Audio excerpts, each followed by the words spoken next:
Il-Kumitat tal-Ambjent fil-Parlament Ewropew ivvota biex inaqqas it-tniġġis mill-karozzi Euro 5 u Euro 6.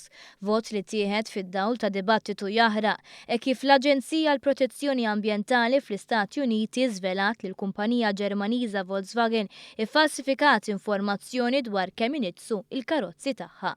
U stmat li huma eluf il-karozzi Volkswagen li jistgħu jiġu rtirati anki fl-Ewropa. Dan wara li l-kumpanija Ġermaniża ikkonfermat li ħarġet mal-11 miljun karozza b'tamir imbabas madwar id-dinja. Huma diversi il-pajjiżi li fetħu investigazzjoni kriminali dwar dan il-każ fosthom il-Ġermanja, Franza u l-Korea t'isfel. Jekk dan l-iskandlu jinsab li kien minnu, il-kumpanija tista' teħel multi ta' biljuni kbar ta' euro.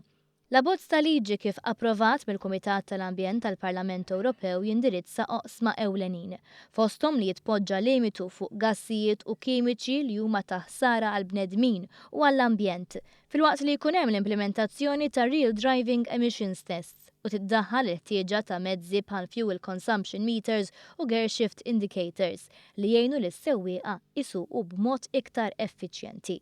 Fi kliem Mirjam Dalli li hija l-kelliema tas-Soċjalisti u Demokratiċi dwar rapport immirat li jnaqqas it-tniġġis mill-emissjonijiet tal-karozzi, dan l-abbozz se jassigura regolamentazzjoni aktar b'saħħitha biex verament jonqos it-tniġġis mill-karozzi. Dalli saħqet li huwa inaċċettabbli li l-livell ta' tniġġis fl-arja qed iwasslu biex iktar minn 400,000 persuna jitilfu ħajjithom ta' kull sena fl-Unjoni Ewropea. Hija sostniet ukoll li l-iskandlu Volkswagen juri aktar minn qatt qabel il-bżonn li jkun hemm testijiet li evalwaw it-tniġġis mill-karozzi fil-ħajja reali u mhux ġo laboratorju.